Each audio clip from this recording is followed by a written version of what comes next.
Hello everyone and welcome back to my channel for a brand new video on rFactor 2 after the insane time we had on ACC. If you haven't checked out that video, go and check it out. 20-minute race around Imola, the brand new DLC on ACC. I've had loads of fun and that game is actually very improved. But now I'm back to my favorite sim racing game, rFactor 2, to try out the brand new DLC that Studio 397 has released, which is the Spa Circuit Laser Scan. Before we get into this video though, subscribe to the channel if you're watching the videos and ring that bell to get notifications for any of my new videos. If you're really a fan, please do those two things because they're really helping me out. So what we're doing tonight is actually driving a 24-hour race in 24 minutes. You know the format.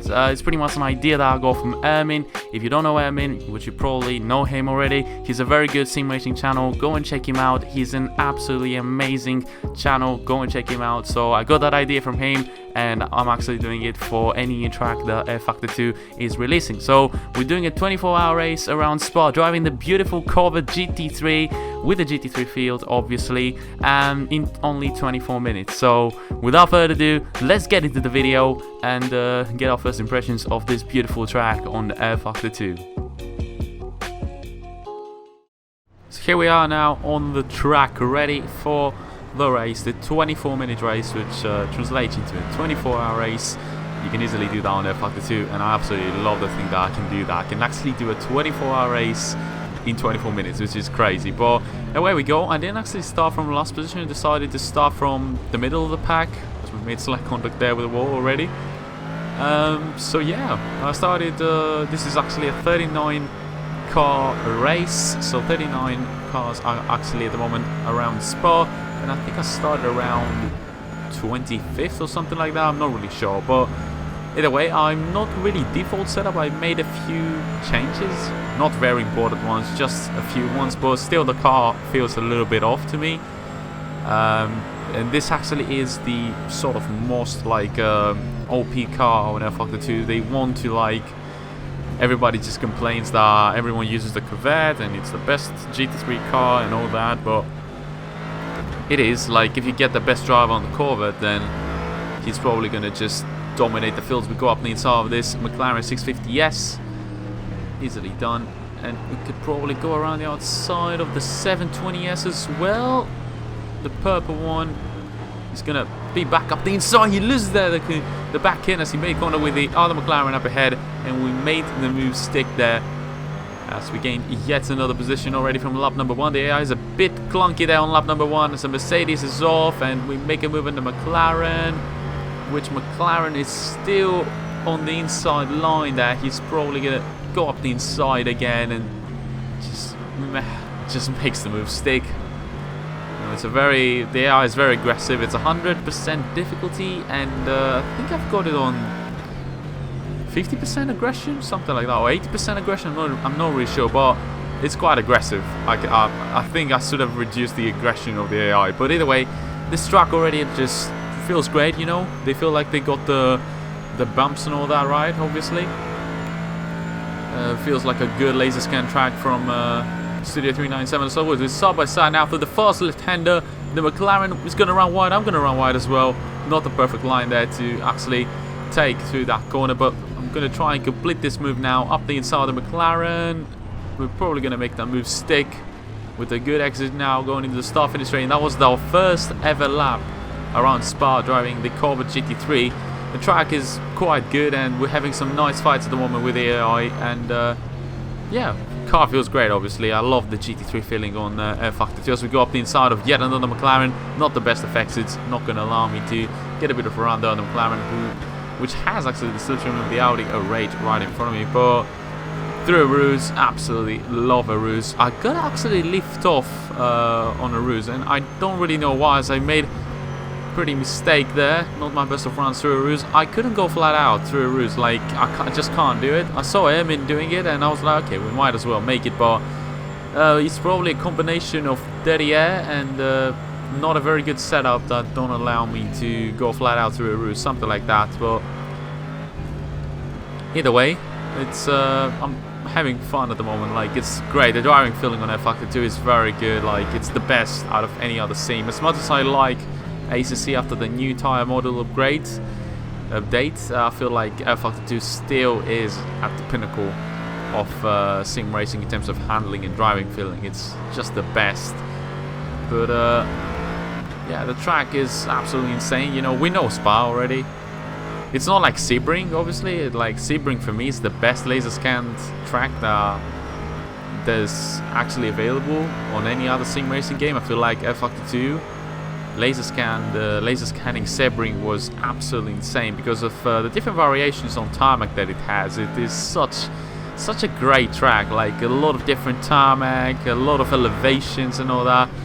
But if you're really looking, oh, something happened probably in front there, probably a crash or something. Now there's a bigger train of cars now being formed up. This could be a chance to make some moves done, but yeah, Sebring in my opinion is just probably the best circuit for tarmac changes, and then the Nordschleife obviously for elevations in terms of tarmac, as we've already completed a move there on the McLaren. Still going to stay on the inside. The McLaren tries to go around the outside, but is he going to be able to hold it there? Not really sure. I'm going to try and take the outside line. I see the Audi picking up the inside, same as the McLaren 720S right ahead.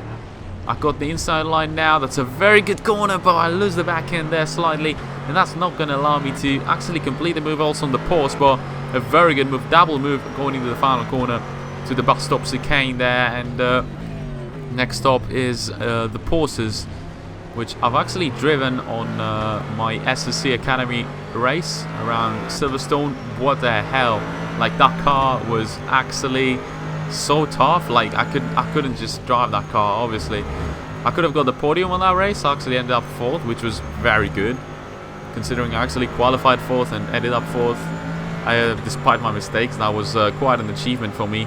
But yeah, that Porsche is absolutely the hardest car to drive on this game. I'm telling you, like, do not try and get that car if you really want to learn how to drive GT3s. We completed a move on one of the Porsches. That was a good move done after the Rouge and Radion corners there, and we're very close to the next Porsche. And then there's two Bentleys, the old one and the new one, and another McLaren 650S. So the sun is already starting to shining, and it's time probably for night time racing in a few minutes. But so far I'm just having fun. I always have fun playing rFactor 2. I feel like it will always, I feel like it will always be my go-to sim, and that's why, like, now that I was searching for a league to compete in, I chose rFactor 2. Despite having to pay to join leagues and all that on rFactor 2, you know, if you want to join a very nice league, you have to pay some money because people are actually running this service, this dedicated service, and they're paying money. So this Porsche goes very slow. He's gonna push me wide there. I sort of expected that from the rFactor 2 AI. I feel like rFactor 2 still offers the best driving feeling and driving experience in general, whereas ACC, in my opinion, has made a huge step forward with the new tire model data, and I've actually mentioned that a lot of times on my previous ACC video. ACC is really, like, improving and is really getting up the pecking order in my pecking order of sim racing games. I would love to make a video on Automobilista 2 at some point. I don't have a lot of files on that game, and that's why I haven't really made a video on it yet, because I can't really... Oh god, making contact there with the Porsche as we try to go for a move there into the final corner. He's gonna completely reject the fact that I was up the inside there. He wanted to go back up around the outside. I go back up the inside into turn number 1. This time I'm going to push him a little bit wide there. Actually went down to neutral there. I don't know if you had the engine just doing its thing there. That was not the best of gear shifting there by me, but we managed to complete a move on the Porsches. And next stop ahead we've got the two Bentleys. So I'm going to run wide through a Rouge. That's just horrendous by me. I just can't drive through a Rouge. It's probably a setup issue, 100%.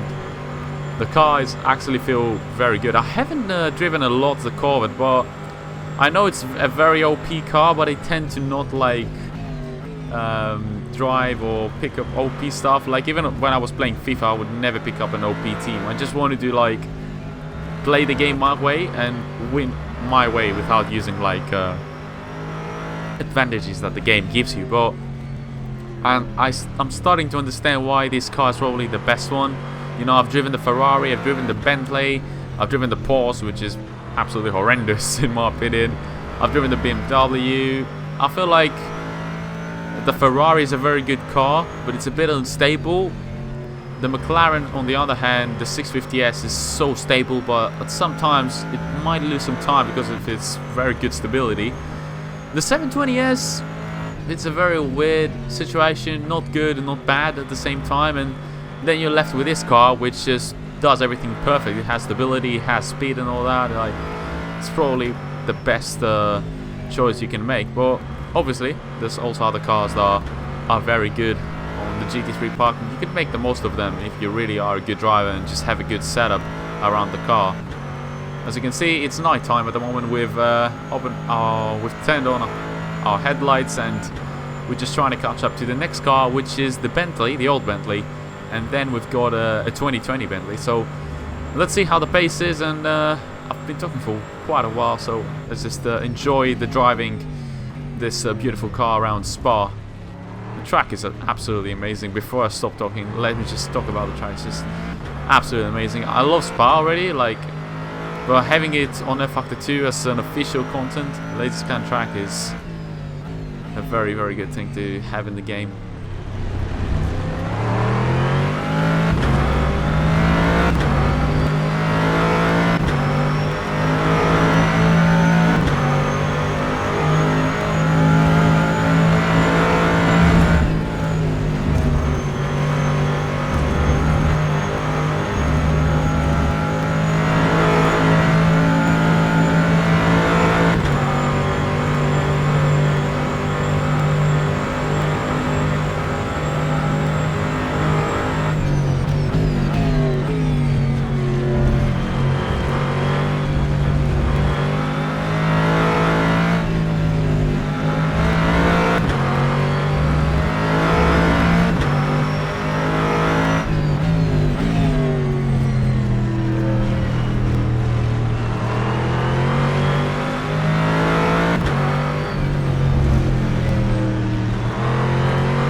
One thing that is something like, I feel like rFactor 2 has stayed behind and just puts it in that annoying bracket, I should say, of an old generation game. I like the graphics, in my opinion. Obviously ACC and Automobilista to just completely destroy rFactor 2, but we shouldn't forget that ACC has huge optimization issues, and I just never had optimization issues on rFactor 2. I've always just run the game perfectly fine with my good FPS and all that, and I've got a very good PC, but unfortunately I've had issues with ACC in the past, which seem to be going away. Before I actually mention rFactor 2, let's go for the move up the inside the Bentley. This is actually same as the McLaren, but the Bentley pushing me back into the track. I pushed him out of the track, he pushed me back inside the track as he re-emerged back into the circuit. That was a very, very good fight there so far with this Bentley. Absolutely insane fight, but we're probably going to take this Bentley sooner or later. But so far he's been defending very, very fighty there, very fighty defense from this Bentley as we're getting closer to the next couple of cars, a Bentley and a McLaren. But what I was saying is the sounds are not impressive at all. Like, I go to ACC, I wear my headphones, and I just listen to the engine and the pops and the bangs and everything, the rev limiter, and it's just, everything is just so good on ACC visually and in terms of the audio that I completely like. Oh god, why are you pushing me wide? This Bentley is a bit of a mess there. I need to dive bomb up this corner. He brakes later than me. We're side by side. I'll need to analyze things later because I'm currently in a huge fight, but the sound, the engine sounds on rFactor 2 are just not impressive. They're bad, let's just be honest. They're bad, but I just don't pay attention to them. And the reason I don't pay attention to them is because of the great driving feeling. I just pushed you a little bit wide there. You're still on my outside, bro. This Bentley is gonna annoy me so much. This is a good fight though. But yeah, I feel like the engine sounds are very weak. They're not very special. They sound almost the same. Whereas when you go to ACC, every single car just sounds different. The GT4 to the GT3s, and every single GT3 and GT4 car just sound different. And they have great sounds. Like, they have sounds that you're like, oh god, am I actually inside the car now? Whereas with this game, it's just not like that. Same goes to the graphics, which have improved massively through the years. For rFactor 2, we go for the dive up the inside of the Bentley. I'm trying to complete the move, but I just can't seem to be able to complete it, which is very unfortunate. But yeah, I feel like in terms of the graphics, they are good. They're not very bad, but obviously, yet again, ACC and Automobilista 2 are just miles better. I feel like the graphics on the cars are very good. Like, the models are awesome. Like, every single DLC that I bought, where the cars are officially designed by Studio 397, I feel like in terms of the model, and when you get the perfect settings on the game, like ultra settings, the perfect time of the day and all that, and you get a great picture, it's gonna look very realistic. But now that I'm playing the game, it doesn't look very realistic. Like, the trees are a bit outdated, the houses here and there are outdated, but tarmac graphics are good and the car graphics are good. So they're missing on textures, and that's where they actually miss out on ACC and AMS2. But there's always that. The main thing we're doing here is driving. We're literally driving cars, and I want the driving feeling to be perfect, and that's what rFactor 2 gives me, and always like keeps me there, maintains me as a player that I just want to get that game in and just do that. What I'm doing right now, a 24-minute race around Spa with 24-hour format. But we've obviously made our move stick on the older Bentley. Finally, it was a very tough fight. And next up we go to the newer Bentley, which is actually trying to overtake now the McLaren 650S. So let's try and catch up to that train of cars, and we'll try and overtake them.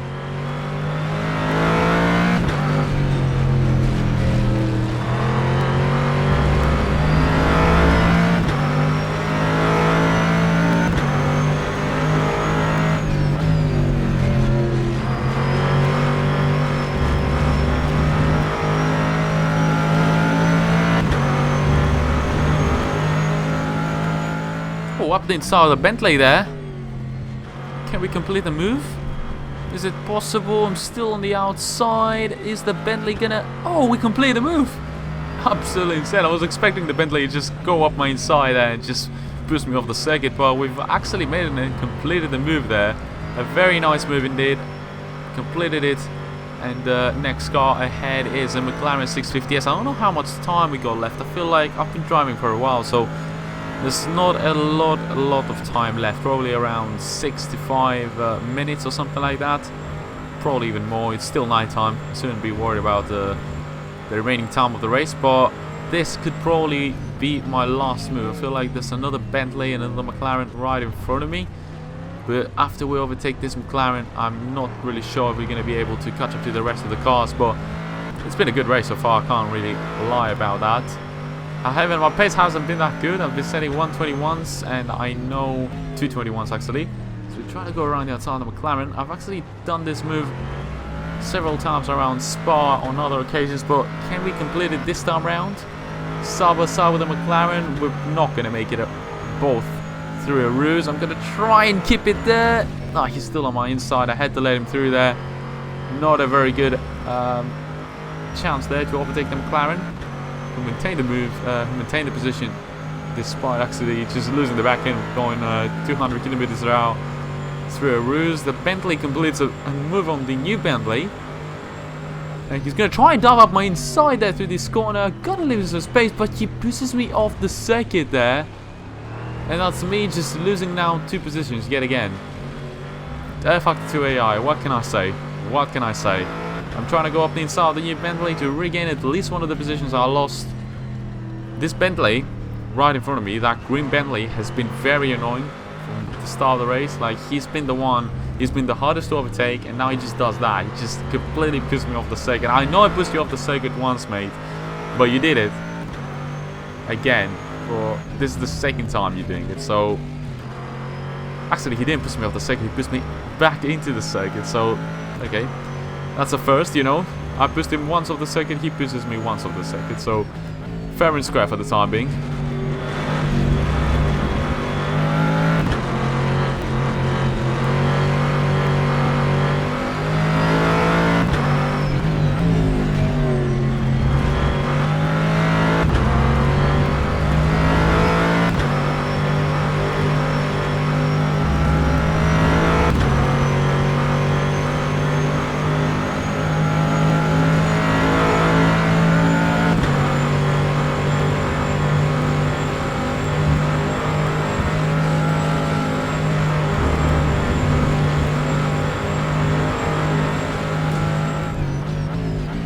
sun is rising at the moment, and you know, it's about time we come to the end of this race. I don't know how many laps remain, but if the sun is well and truly up, it's morning again, it's probably coming to an end, this race. So not really sure about this Bentley right in front of me. It's going to be a pain in the you know where to try and overtake this this Bentley. Trying to not swear lately in the videos because I've been getting a few yellow symbols here and there for monetization, which I have no idea why, even though I don't swear. Like, I might swear like once in a whole video. Oh god, oh god, oh god, oh god, oh god. That's a huge mistake, and that's the first one we've had so far. That's a horrendous run through a ruse, and Bentley overtakes me. Probably the McLaren isn't even gonna overtake me. Get out of here. I've overtook that for... Oh god, I've overtook that McLaren ages ago. What the actual heck? Forget the Bentley ahead of me. We've got to regain 2 positions now. Oh god, that mistake was horrendous there. How did I make that mistake? I tried to stay as close as I could to the Bentley to try and just stay as close and go for the move there, but unfortunately made the mistake right on the exit of a ruse. I told you, this car is just... Not this car, every single car is not stable at the end of a ruse. For some weird reason, I just can't go flat out, and whereas Elvin just could just easily go flat out for some weird reason. I've got to look into it eventually and find a solution for that, but I don't know how many laps we've got remaining, but there's not a lot of time to go in this race, and I've just lost 2 positions for no reason.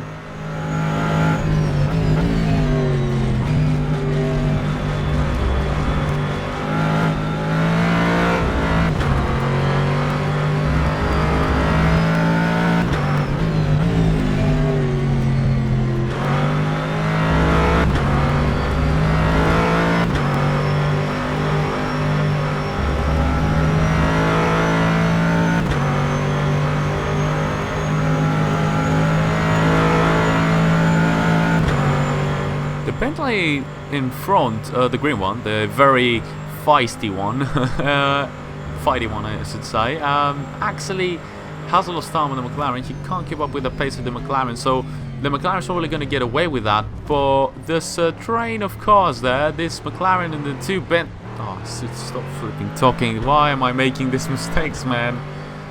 Either way, I was just about to say that we could well and truly regain these 3 positions there. Not the McLaren, but these 3 cars right in front of me, I could well and truly overtake them if I don't make any more mistakes.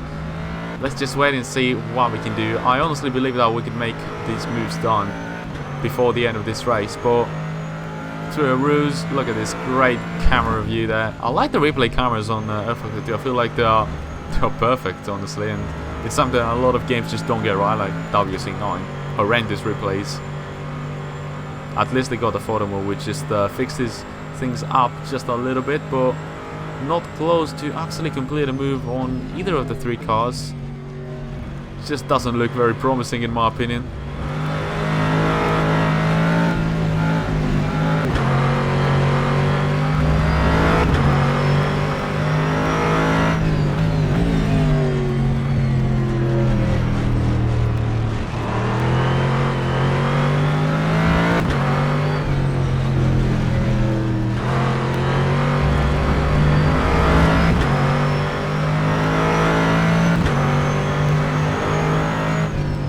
Somebody's gonna make a move, at least. Like, I know that somebody has to complete a move at some point. It just can't be like that. So I'm just waiting for the right opportunity to at least gain 1 position or 2. You know, you never know what's gonna happen. It's probably the final lap because the sun is quite it's quite sunny at the moment. So this could well and truly be the final lap. We'll see very soon when we come across the finish line to see if there's a checkered flag or anything like that. The McLaren moves fairly slowly. I run slightly wide there. You can hear the gravel. Oh, the tires are starting to like make me understeer a little bit here and there. But I think now with a good exit, with a good run through these corners, the other Bentley is just trying to attack the green Bentley there, the older one. I get a fairly good run through there, slightly around wide, but I'm going to try and go for the move up the inside of the McLaren. The other Bentley can't go for a move on the older one. Did we manage to complete the move on the McLaren? Yes, we did, and that's another position regained there from these 3 cars, but unfortunately it is a checkered flag there. I knew it was the final lap. dip inside me. I just knew it was the final lap. What I can say, if the last mistake there on the penultimate lap did cost us at the end of the day 3 positions there, but we managed to regain one of these, which was the McLaren that we took early on in the race. So, you know, let's try and take this corner flat out now that the race is finished. Any chance we could take it? I'm not even going flat out there. Oh god, I just lost it. Ooh, what a save there. Oh god, what a... Nah man, that's unrealistic. I would have never saved that. Did anyone flip it? I don't know how did I save that, honestly. I have no idea how did I save that. That was an absolutely insane save there. Because we actually lost the control of the car a lot. We did the 360 and then stopped right at the edge of the circuit. I have no idea how in the actual heck we managed to do that. But either way, that was the race. Had loads of fun, obviously. 24 minutes around Spa driving the beautiful Corvette, which does seem to be the best car, in my opinion. It does seem like if you get a good setup around it, if you build around it nicely, it does seem to give you a lot of consistency and very fast lap times at the end of the day. But, you know, I just wanted to give the Corvette a shot because I've never driven it on any of my videos. I've only driven like the Ferrari, the McLaren and the Bentley so far. So it was about time we tried the Corvette. Next time we might as well try the BMW, you know, why not? And the Audi A8 we might as well try. Just want to drive cars, you know, man. And even the Aston Martin, I've completely forgotten about the Aston Martin. We've only been fighting in this race McLarens, Bentleys, one Audi, and a few Porsches in the meantime, which were fairly slow, and we managed to overtake them fairly easily. But if you actually like Spa, go all out and buy this DLC. An absolutely great DLC, in my opinion. Just like every DLC Studio 397 has produced, in my opinion, all the car DLCs, all the track packs, it's just very good. Top quality. Depends on what you want to do. Like, if you're a Formula E fan, you can go for the Formula E track pack and cars pretty much. If you're a GT3 fan, you can go for the tracks and the GT3 DLC. If you're actually an endurance fan, like you want endurance racing, you go for the GT Endurance pack and some of the track packs as well, like the tracks, you know, Le Mans, No Slifer, Spa now we've got Sebring. We've got so many good tracks and so many amazing like content in this game, and it's obviously just a great game overall. I've said it in the past, I'm saying it again. I love rFactor 2. It's my favorite sim racing game. As much as the AI is a bit aggressive here and there, and as much as ACC has improved, I feel like this game still has something special in it in terms of the driving experience that just makes it unique. It makes it like a different sim racing game, a different experience all in all. But yeah, that's all I really had to say about this video. Had a great time, and if you enjoyed this video just like I did, make sure you smash the like button, subscribe to my channel if you haven't already, and when you do, ring that bell to get notifications for any new videos that I'm going to be posting in the future. Next video is going to be a WC9 video, so yeah, your favorite game is back in the channel very soon. And yeah, follow me on Twitter, show me discuss if you have any suggestions for new videos, new ideas and all that, or just if you just want to have a chat with me pretty much. And yeah, until next video guys, which is going to be WC9, I'll catch you later. Goodbye.